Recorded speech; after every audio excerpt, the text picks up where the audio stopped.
Okay, I just introduce myself. My name's Nick Cooper, and I'm director at Salt Media, and we help organise Joined Up here.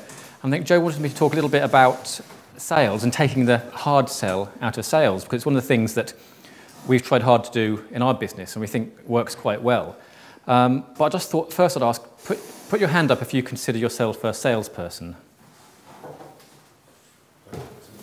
So that sort of, I suppose that's pretty much encompasses, you know, our British response to selling. You know, oh, I don't know, I'm nice, but am I a salesperson? Am I one of those pushy people that goes out and persuades people to do what they don't really want to do?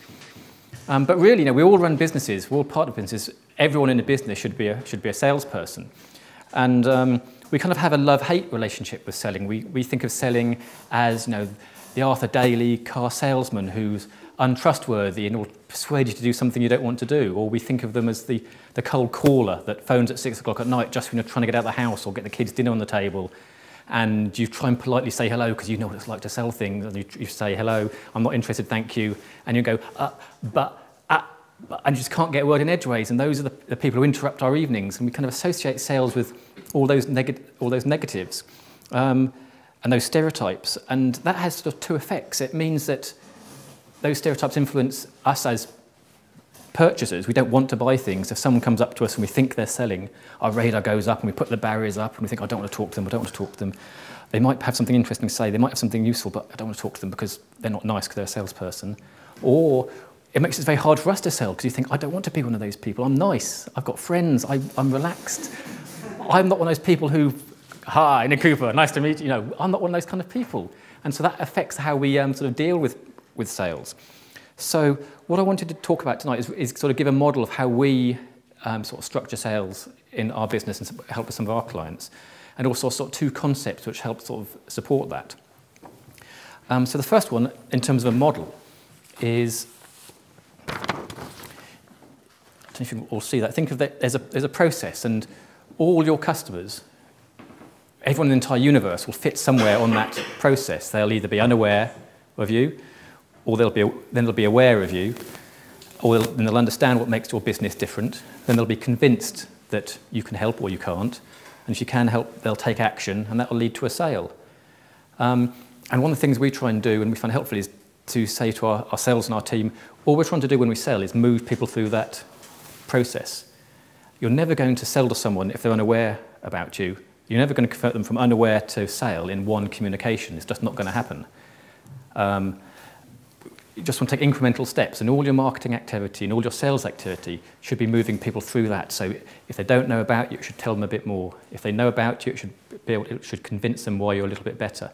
And if they understand and are convinced about working with you, then it should enable them to take action and convert that into a sale. I think in some respects that's why selling is like a relationship, and as any good agony aunt will tell you, relationships are all about communications. And if you imagine you're in a bar and you see someone you like, and you walk up to them and say, hi, nice to meet you. I was wondering, would you like to maybe settle down, buy a house, get a dog and have some kids? You're likely to get no, and they might think you're a bit weird, and that's because they're unaware about you. You know, they're not convinced, they don't understand. And sales very much like that. And also, you know, if they say, yes, please, you'll think, oh God, they're a bit weird. You know, they don't know anything about me, they already want to settle down. And I was thinking about that the other day, because sometimes when you're in the process of making a sale and you phone someone up, and if you said to them, hi, I'm Nick, I was wondering if we could, you know, if there's any opportunity to meet and find out if we can work together. And they said, great idea, never heard of you, but whatever you're selling, I'll buy it. You know, even if you wouldn't take the order, you'd think there's something wrong there. You haven't gone through the process, there's no security. And so one of the sort of byproducts of thinking of it as a process like that is, one, it gives you a really good reason to sort of get started on the sales process, and it takes away all the fear about being a salesperson, because all you're trying to do is find out about someone's business and help them.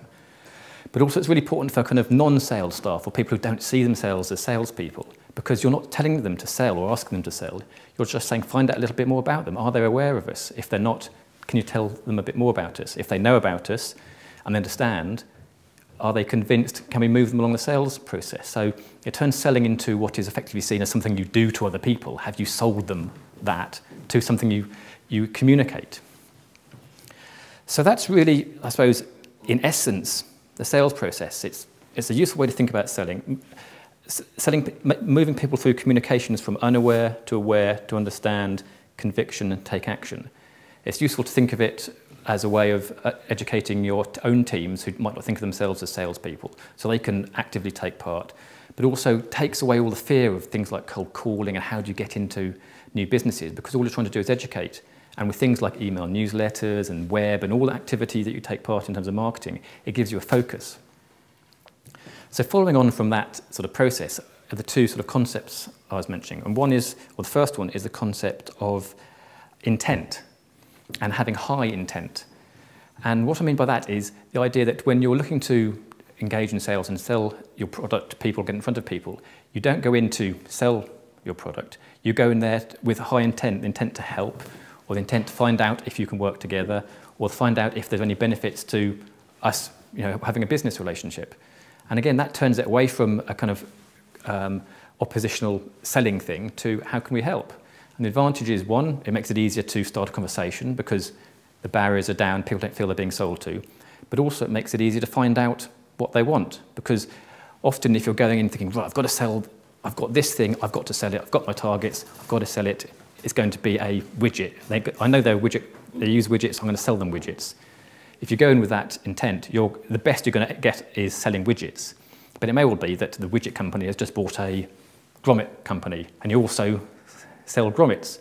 And so that, you didn't know that, but just by having a high intent of being able to help, you may well get more sales out of it. You may be able to pass them off to a company you work with and say they may be able to help you as well. So it gets a stronger relationship and a better relationship.